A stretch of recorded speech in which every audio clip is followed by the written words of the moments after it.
Okay, why don't we start, resume our hearings here. We now have the Procurement Department. Please come forward. Good afternoon. You can identify yourself and proceed.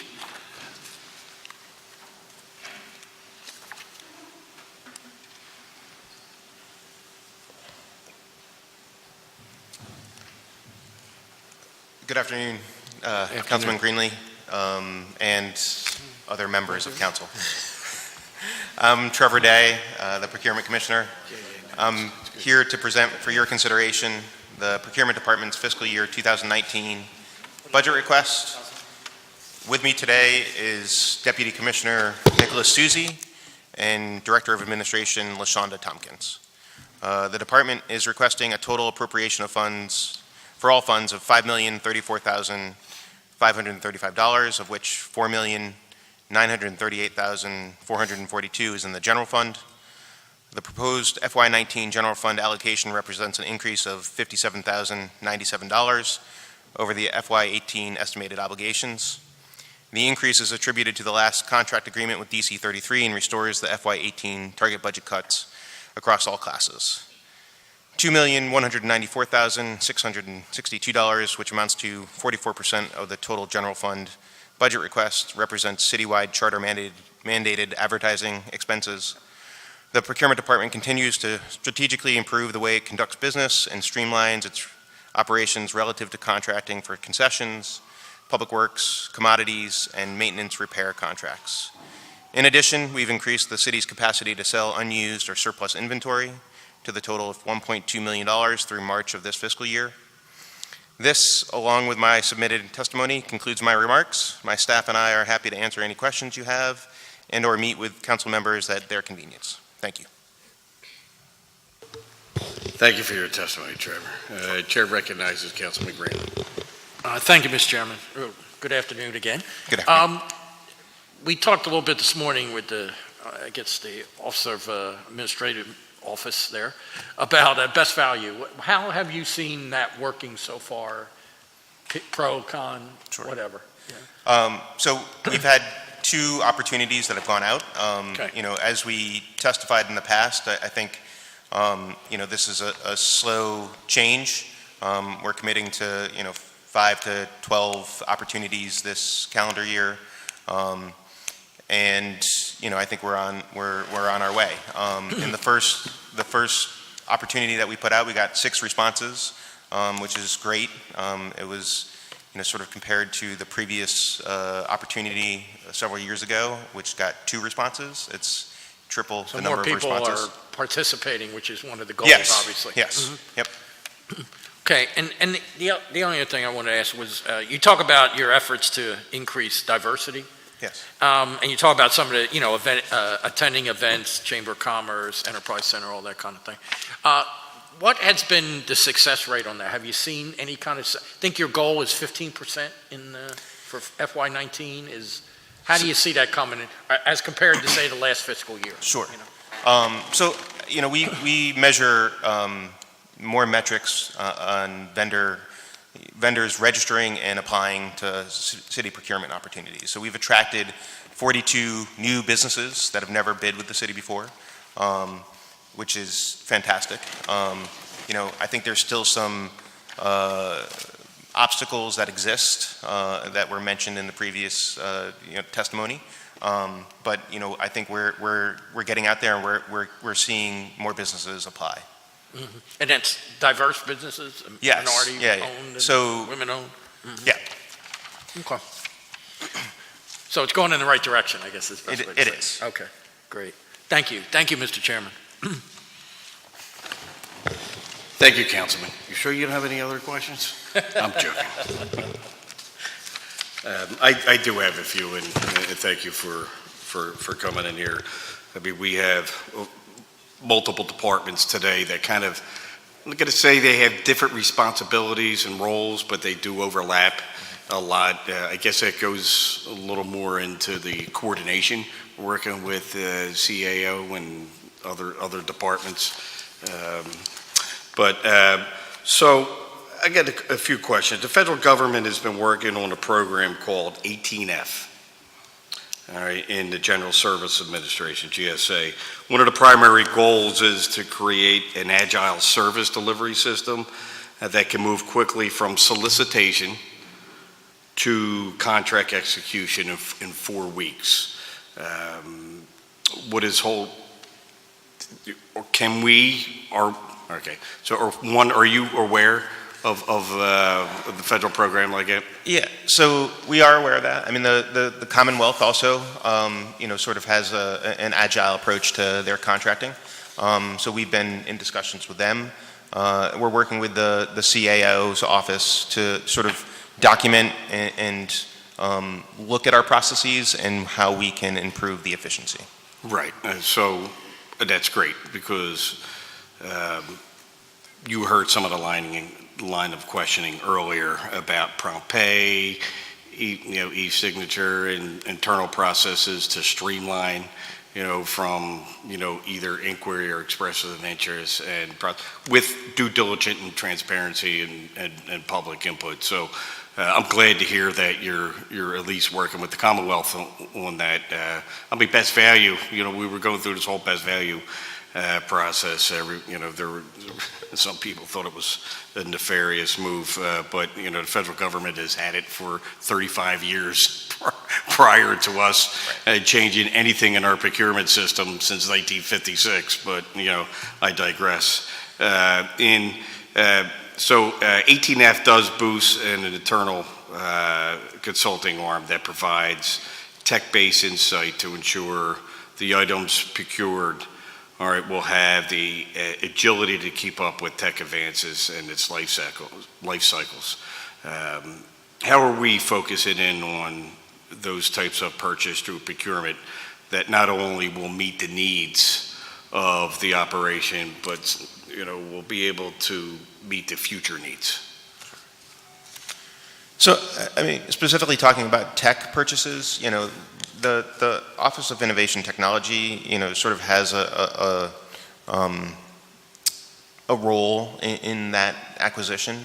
Anytime a department is going to, sort of look to purchase a tech solution, they're going to go through an analysis by OIT before it even comes to procurement to put out.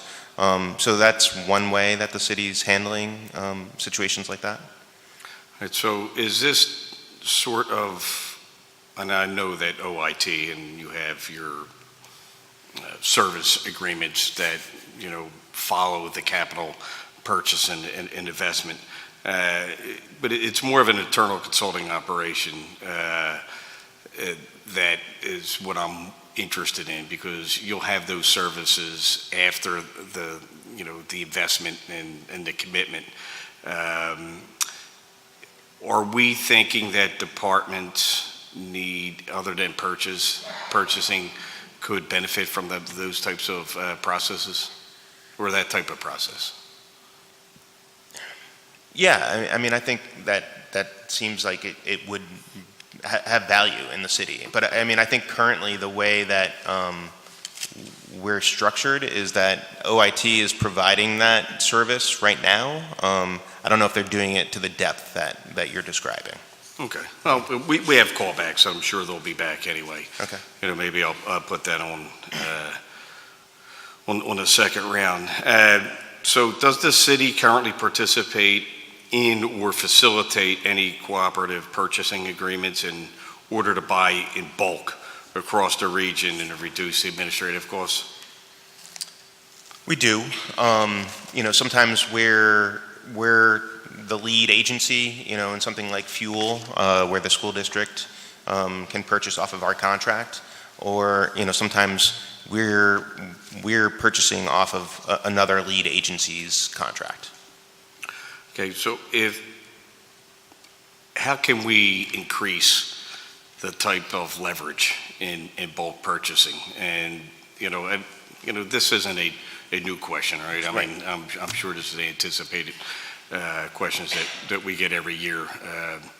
This is the CAO, right? I mean, really is trying to break down the silos, right, and communicate through technology, which is kind of exciting in a wonky kind of way, but it really does it is going to pave the path on how we communicate in departments. But similarly, all right, in purchasing, all right, each department purchases on their own. All right, is there anything that we can do, or is there anything, I mean, I know there might be a priority list, all right, but instead of buying, okay, so let's just say I buy 1,000 boxes of Cheerios, right, at a fixed price. All right, I want to buy 2 boxes or 1,000 boxes of Cheerios. I'm going to buy 2,000 boxes of Cheerios. Might be able to reduce my cost by 30% on the second on the second purchase, because I'm buying in bulk, and then we can save, you know, more in efficiencies and dollars. I'm just, you know, again, just going to bring it up, you know, only because. I think, you know, some of that happens currently, you know, where, you know, we're putting out a citywide contract opportunity, and multiple departments are purchasing off of that. So, you know, if you know, it's more commodities though, right? Yes, yeah. So, you know, we're looking at opportunities to do that more, or you know, are we putting out an opportunity that's not being used, you know, and not putting that out? You know, so there's an analysis that's ongoing throughout the life cycle of the year in terms of procurement. You know, I think what we need to do is, you know, sort of, I think strategically step back and do a global analysis of what we're purchasing and how we're purchasing. Okay. In what ways is the procurement department, or in your in purview, or working with the Commerce Department to encourage local vendors to participate to increase our supplier network? Where do we? I mean, I know there's an LBE, you know, component to things where it doesn't, you know, you don't have a local preference, you know, when it comes to federal dollars, but, you know, when we bulk buy, or if we can bulk purchase, you know, we're going through this whole rebuild process, right? I mean, you know, we've talked about rubber matting, all right? Let's buy, you know, 100, you know, playground rubber mats or something like that, where it decreases our costs in the bulk purchase. Mm-hmm. How are we, or are we communicating with the Commerce Department and PIDC, all right, to help support our area and local network? Because we got all the universities, all right, and institutions. All right, we have a Office of Manufacturing and Industry, right, that is communicating with local makers, all right, that are building products. We have, you know, I have in my district alone, I have several, but one of them's putting an expansion on, which is kind of rare these days, as they're putting an addition on for Rubbermaid products, right, and, you know, all kinds of different rubbers, and it's. Can we, all right, incentivize to expand our local network for purchasing? And what could be done with that? Yeah, I mean, I think we could absolutely talk with Commerce. I mean, we meet with Commerce at a minimum on a quarterly basis. There's a coalition of you know, purchasing people from the local universities and medical institutions that gather on a quarterly basis and discuss exactly what you're talking about. Is there an ability to, you know, sort of leverage our purchasing power to grow and sustain businesses within the city of Philadelphia? Right. So I'll give you another example. In our budget this year, I think we're buying more vehicles. Mm-hmm. Right. Right. You know my question. Yeah. Right? Like so where are we buying our vehicles? Well, in Philadelphia or out of Philadelphia? I think generally we get responses from dealers within the city of Philadelphia. There's an additional cost typically to dealers. Not a transportation cost. Outside of the city. Right. So, you know, we tend to get award contracts to local dealers. Okay, so we'll talk offline. I know Sure, we're absolutely. purchasing, let's just say for our police department, maybe 250 Yep. new vehicles. Yeah. Maybe, Yeah, I mean, I maybe you think- could shed some light on where Yeah, I they're think coming from. Chris Cochi and I could absolutely have a meeting with you and talk about plans Okay, for that. wonderful. And my last question would be, how often, so we as a city, right, we're always trying to improve efficiencies, we're always trying to, address some of the complex issues that take a little bit longer to plan, but mostly we're complaint driven and we're just handling one thing right after another. How often does procurement take a step back and say, all right, what is working and what is not working, and how can we improve some of these other best practices or, local, connections? I mean, I think we're doing that right now. I can't speak to, have we done it in the past? I don't know. I'm not worried about But- it. I'm just worried about, Yes, You guys right now. that's exactly what we're doing. Good. So, all right, good. Well, then, I don't have any further questions, and I would love to set something up with you and your office as we move through this budget process and get kind of a little caught up on some offline questions. But I appreciate your time to coming in. All right. Let me ask the Councilwoman if she has any questions before we bring up our next department. Coalition caught me. They made me late, so I'm happy to let it all pass. Are Thank you we for what you buying do. bulk? Are we buying bulk and bikes? Thank you. Okay. Thank you for your time. all right. Thank you. Thank you.